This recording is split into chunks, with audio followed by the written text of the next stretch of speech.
আসসালামু আলাইকুম প্রিয় শিক্ষার্থী বন্ধুরা, তৃতীয় শ্রেণীর ইংরেজি ক্লাসে তোমাদের সবাইকে স্বাগতম। আজকে আমরা পড়ব তোমাদের যে নতুন পাঠ্য বইটি রয়েছে তার ইউনিট 7 অধ্যায় 7 লেসন 2 পার্ট 2 আর পেজ নাম্বার হচ্ছে 102। এর অনুশীলনমূলক প্রশ্নগুলো আজকে পড়ব CDE। প্রথমে কি বলেছে, ইউসেস অফ ওয়াটার, পানির ব্যবহারগুলো সম্পর্কে আমরা আজকে পড়ব।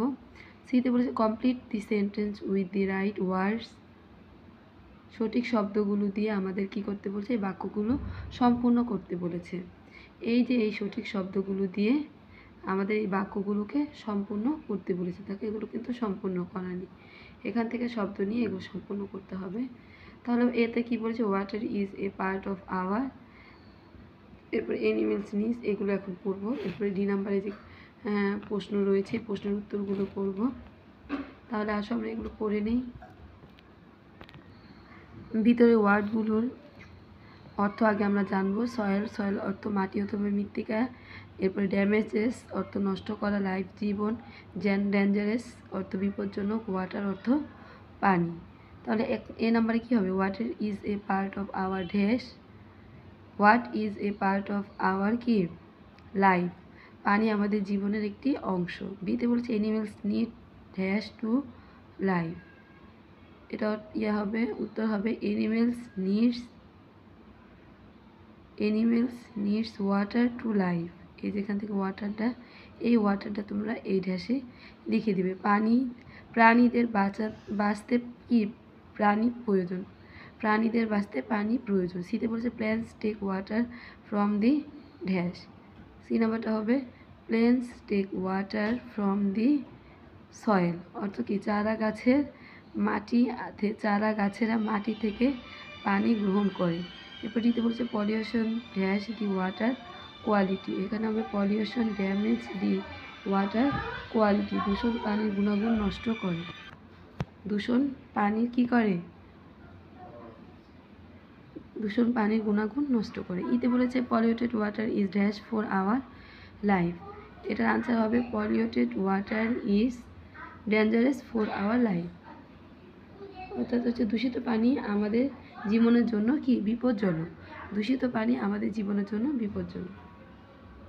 তবে সুন্দর করে এই শূন্যস্থানটি অর্থাৎ ফিল ইন দ্য গ্যাপসটি ভালো করে শিখে নেবে। ডিতে কি বলেছে, read the text again in B, ask and answer in pairs.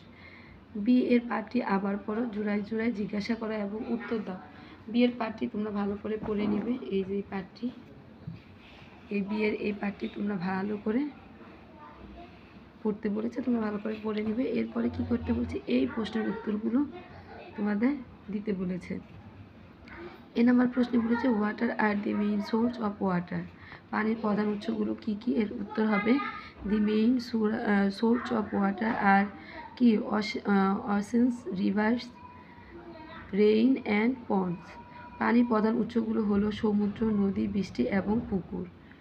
পরবর্তী প্রশ্ন বলেছে what do we do with water in our everyday life, আমাদের দৈনন্দিন জীবনে আমরা পানি দিয়ে কি করি, এর উত্তর হবে in our everyday life we use water for drinking, cooking, bathing and cleaning, আমাদের দৈনন্দিন জীবনে আমরা খাওয়া, রান্না, স্নান অথবা গোসল এবং ধোয়া মোছার কাজে পানি ব্যবহার করি। পরবর্তী প্রশ্নে কি বলেছে, why do trees take water from the soil, গাছপালা কেন মাটি হতে পানি শোষণ করে, এর উত্তর হবে trees take water from the soil for their growth, গাছপালা তাদের বৃদ্ধির জন্য মাটি অথবা মৃত্তিকা হতে পানি শোষণ করে। এর পরবর্তীতে জি নাম্বারে আরেকটি প্রশ্ন রয়েছে, how can you save water from pollution, কীভাবে আমরা পানি অপচয় নষ্ট করতে সেভ করতে পারি। এটার আনসার হবে we can save water by not throwing rubbish and plastic into it, আমরা পানিকে সেভ করার জন্য আমরা কি করতে পারি, এই যে পানির মধ্যে ময়লা আবর্জনা প্লাস্টিক এগুলা না ফেলে কি করতে পারি, না ফেলে আমরা পানি দূষণকে রক্ষা করতে পারি। এর পরবর্তী প্রশ্নে কি বলেছে দেখো, why should do you keep all rubbish in a fixed place? কেন তোমরা সকল আবর্জনা একটি নির্দিষ্ট স্থানে রাখা উচিত? কেন তোমার সকল আবর্জনা একটি নির্দিষ্ট স্থানে রাখা উচিত? এটার আনসার হবে I should keep all rubbish in a fixed place to save water source from pollution. পানির উৎসসমূহকে দূষণ হতে রক্ষা করতে আমার উচিত সকল আবর্জনা একটি নির্দিষ্ট স্থানে রাখা। শিক্ষার্থী বন্ধুরা, তোমরা এভাবে পানিকে দূষণমুক্ত করার জন্য ময়লা আবর্জনা কী করবে না, পানির মধ্যে ফেলবে না, একটি নির্দিষ্ট স্থানে ফেলবে।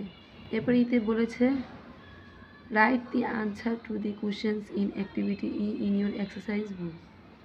কাজ ডি এর প্রশ্নগুলো উত্তর তোমার অনুশীলন বইতে লিখো।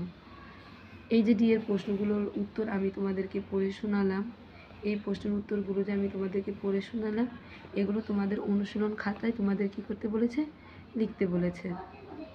তোমরা এভাবে লিখে দিবে। এই যে দেখো প্রশ্নের উত্তরগুলো তোমরা অনুশীলন খাতায় লিখতে ভুলবে না।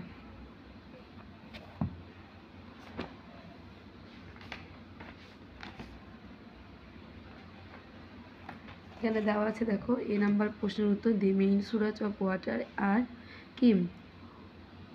ওশেন্স অথবা oceans, rivers, rain and ponds. পানির প্রধান উৎসগুলো হলো সমুদ্র, নদী, বৃষ্টি এবং পুকুর। এটা হচ্ছে 1 নং প্রশ্নের উত্তর। এরপর বি নাম্বার প্রশ্নের উত্তরটি তোমরা লিখবে in our everyday life we use water for drinking, cooking, bathing and cleaning. আমরা দৈনন্দিন জীবনে আমরা খাওয়া, রান্না, স্নান এবং ধোয়া মোছার কাজে পানি ব্যবহার করি। এরপর সিতে বলেছে trees take water from the soil for their growth. গাছপালা তাদের বৃদ্ধির জন্য মাটির মৃত্তিকা হতে পানি শোষণ করে। এরপর ডি নাম্বার প্রশ্নটি এখানে এটা দিবে না, ডি নাম্বার এই উত্তরটা তোমরা দিবে না, ডি নাম্বার উত্তরটি লিখবে we can save water by not throwing rubbish and plastic into it. এরপরে ই নাম্বার প্রশ্নের উত্তরটি তোমরা এটা দিবে। ই নাম্বার প্রশ্নটি হচ্ছে we should you keep all rubbish in a fixed place. এটার উত্তর লিখে দিবে I should keep all rubbish in a fixed place to save water source from pollution. পানির উৎসসমূহকে দূষণ হতে রক্ষা করতে আমার উচিত সকল আবর্জনা একটি নির্দিষ্ট স্থানে রাখা। শিক্ষার্থী বন্ধু, আশা করি তোমরা এই অনুশীলনটি খুব ভালো করে পড়তে পারবে। সব উত্তরগুলো আমি তোমাদেরকে পড়ে শুনিয়েছি। তোমাদের এখনও চ্যানেলটি সাবস্ক্রাইব করোনি, চ্যানেলটি সাবস্ক্রাইব করে রাখো। তোমাদের প্রত্যেকটি সাবজেক্ট রিলেটেড ভিডিও আমার ইউটিউব চ্যানেলে আপলোড করা আছে, ভিডিওটি দেখে নেবে আর চ্যানেলটি সাবস্ক্রাইব করতে ভুলবে না, আর ভিডিওটিতে একটি লাইক দিতে ভুলবে না। শিক্ষার্থী বন্ধুরা, আজকের মতো এই পর্যন্ত। পরবর্তী ভিডিওটি দেখার জন্য আমন্ত্রণ রইল। আল্লাহ হাফিজ।